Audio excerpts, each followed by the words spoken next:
Il existe un chandelier japonais dont la réputation n'est plus à faire, tant il est efficace. Il s'agit bien sûr de l'avalement haussier, qu'on a eu maintes fois l'occasion d'apprécier. Qu'en est-il de l'avalement baissier sur le CAC 40? Est-il digne d'intérêt? C'est ce qu'on va voir dans cette vidéo. Salut, c'est Trado, content de vous retrouver pour la mise à jour de l'analyse technique du CAC 40 avec des cours toujours emprisonnés dans un grand trading range, dans une grande zone de latéralisation, ainsi dans laquelle on fait des oscillations depuis maintenant plusieurs semaines. La relation basique que l'on a au graphe, c'est de penser que tant que l'on n'aura pas cassé significativement par le haut ou par le bas, il peut être sage d'envisager une continuation de ce qui se passe actuellement, à savoir une lente dérive latérale. Néanmoins, on a une bougie qui est intéressante aujourd'hui, une bougie de baisse 0,9%, qui s'apparente donc à un avalement baissier. Un avalement baissier, vous le savez, c'est le contraire d'un avalement haussier. Et ça se caractérise par un grand corps rouge qui avale le corps vert précédent. Alors généralement, on demande à ce que il y ait une sorte de disproportion entre le corps rouge et le corps vert. Plus le corps vert est petit et plus le corps rouge est grand, et mieux c'est. Et on va voir si cela effectivement est digne de figurer parmi les stratégies à adopter sur le CAC 40, parce qu'on a déjà testé à moult reprises l'avalement haussier avec le succès qu'on lui a trouvé. Qu'en est-il de l'avalement baissier? Regardez, c'est simple, vous en avez un ici. Les mèches ne comptent pas, on ne regarde que les corps et vous voyez un petit corps vert avalé par un grand corps rouge, c'est un avalement baissier. J'ai mis 2 pouces verts parce que si on met un stop de protection au-dessus des plus hauts en touchette de la bougie de la bougie rouge, on voit qu'on n'a pas touché ça. Ouais, le stop de protection était à 0,78 et au contraire on est descendu jusqu'à 1,90. Autrement dit, on a fait une fois et deux fois la distance au stop de protection. Ok, donc c'est pour ça qu'il y a 2 pouces verts. Là vous avez 2 pouces rouges. Pourquoi 2 pouces rouges? Parce que c'est la situation inverse. L'avalement baissier était ici, donc un tout petit corps vert, un corps rouge. Et si on avait mis le stop de protection au-dessus des plus hauts de la bougie d'avalement baissier, donc voilà, quasiment à 0,13%, eh bien on voit que le stop de protection aurait été atteint ici, et c'est pour ça qu'il y a eu 2 pouces vers le bas. Encore un double échec ici, vous voyez, l'objectif était de faire la distance au stop de protection qui est ici, donc à 0,65 vers le bas. On a fait 0,38, mais on n'a pas fait moins 0,65 et encore moins 1,3. On est tout de suite venu toucher le stop de protection sur cette bougie. Donc il y a 2 pouces rouges. Il y a un dernier exemple qui a bien fonctionné ici. Vous voyez, corps vert, corps rouge. Vous mettez le stop de protection au-dessus des plus hauts du corps rouge qui est à 0,59, 0,60 et vous voyez qu'au mieux on a fait 1,29 à la baisse, donc on a bien fait une fois et deux fois la distance au stop de protection. Vous voyez, c'est très simple. Et j'ai donc fait le test 30 fois. Et alors attention, on peut faire des variantes. On peut mettre le stop de protection au-dessus de la première bougie ou là au-dessus de la deuxième bougie ou au-dessus du plus haut des 2 bougies, qu'importe. Là, j'ai simplement regardé au-dessus des plus hauts de la deuxième bougie, de la bougie rouge.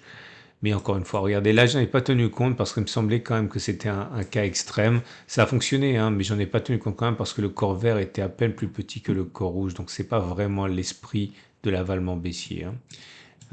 Et au bout, là non plus, vous voyez, j'ai pas tenu compte de cet exemple parce que la bougie rouge était quand même assez petite. Il n'y a pas ce phénomène, ce sentiment de prise en main progressive, lente, implacable des baissiers. Et voilà le résultat après 30 occurrences. Peut-on envisager, ok, c'est pas terminé, si c'est terminé, voilà. Peut-on envisager qu'à partir de la séance du jour, on ait un avalement baissier qui nous amène à considérer que l'on aille une fois la distance au stop de protection vers le bas, donc le stop de protection étant à 1,13, donc faire moins 1,13? La réponse est un petit oui. 16 fois ça a fonctionné, 14 fois ça a échoué. Autrement dit, dans 53% des cas, et vous savez que voilà, entre 47 et 53, globalement, je considère que c'est un cas sur deux, puisque ça reste quand même très très proche de l'équipe. Donc un petit ballottage favorable à la réponse par l'affirmative. Oui, on peut faire moins 1,13, mais c'est vraiment pas significatif, hein. Peut-on envisager de faire deux fois la distance au stop de protection, donc 1,13 fois 2, ça veut dire moins 2,26. La réponse, par contre, là, c'est clairement non, hein. Clairement non, ça veut dire que ça a fonctionné 10 fois, ça a échoué 20 fois, autrement dit, ça n'a fonctionné que dans 3% des cas. Et là, je vous en parle parce que même si effectivement, en tant que tel, on peut se demander à quoi ça sert, ben, en fait, on peut prendre le pari inverse, hein. C'est-à-dire faire le pari que ça peut baisser, mais que ça ne baissera pas très très bas et qu'au bout d'un moment, on devrait rebondir. En tout cas, les avalements baissiers, contrairement à l'avalement haussier, ne sont pas du tout, hein, efficaces comme on a pu le tester à plusieurs reprises. J'en prends un au hasard, j'aurais dû le faire avant. Je vais montrer un avalement haussier. Forcément, quand je cherche, je ne trouve pas. Un petit avalement haussier. Non, toujours pas. Voilà, là vous avez un avalement haussier. Bon, pour le coup, il a fonctionné avec un objectif à une fois, mais pas un objectif à deux fois. Peut-être un autre. Non, non, j'ai pas de chance aujourd'hui avec les avalements. Voilà ici. Voilà, pareil, hein, c'est pas non plus très significatif. À mon avis, on a à peine fait une fois la distance au stop de protection.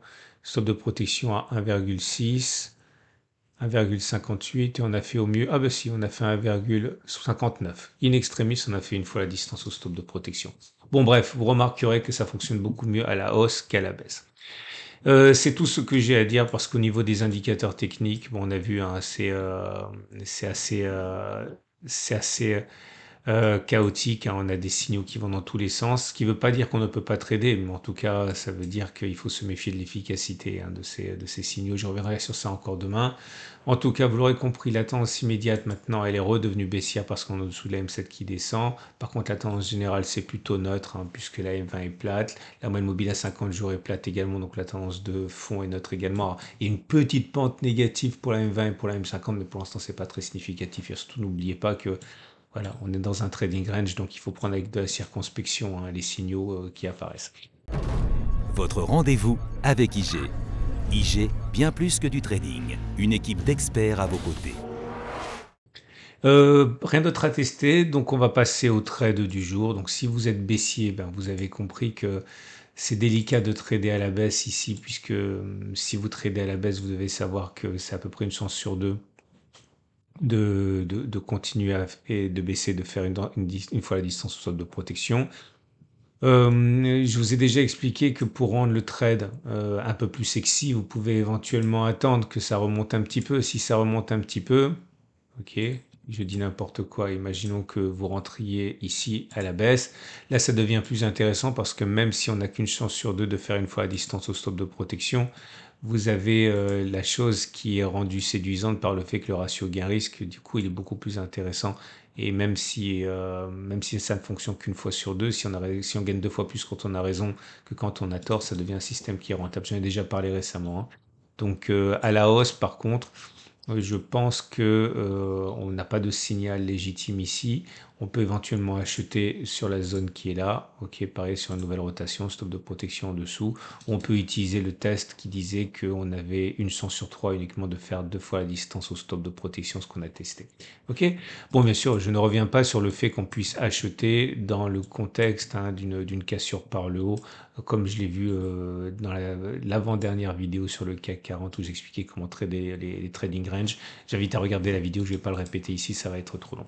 Voilà, je vous souhaite une excellente journée. Moi, je suis en position, hein, je suis rentré à 8123, ma position elle est perdante, mon stop de protection il est large pour l'instant, mais je fais toujours le pari, hein, qu'à terme on repartira vers le nord. Bon, on verra. Excellente journée, vous avez des choses qui vous attendent sur la vidéo, sur la chaîne YouTube. Vous avez notamment une vidéo sur l'or et sur l'argent. Et je vous souhaite une excellente journée. Je vous dis à demain pour la mise à jour.